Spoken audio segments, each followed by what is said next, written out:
अस्सलाम वालेकुम नाज़रीन, आप देख रहे हैं HRJDO न्यूज़ और मैं हूं वजीर उन्नड़। खबर शामिल करते हैं शकील अहमद चन्ना।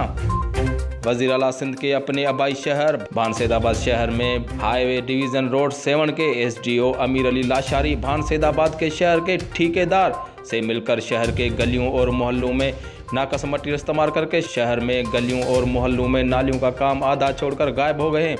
भानसेदाबाद बाईपास अली CNG का रास्ता जो शहर की तरफ जाता है, जंगेजा मोहल्ला, सखी सुलेमान शाह कॉलोनी, मीमुर मोहल्ला, बड़ा हाउस और शाही बाजार के रास्ते रोड़ी के शिकार हो गए। पहले तो ये रास्ते भी अच्छे होते थे, ठेकेदार पीरा राधन नजर ही नहीं आ रहा। स्कूल के बच्चों को आने जाने में दुश्वारी पेश आ रही है। वज़ीर आला सिंध ने एंटी करप्शन FIA से अपील की है कि हमारे इस मोहल्ले और ठेकेदार पीरा राधन और हाईवे के SDO 7 शरीफ अमीर अली का नोटिस लेकर कार्रवाई की जाए।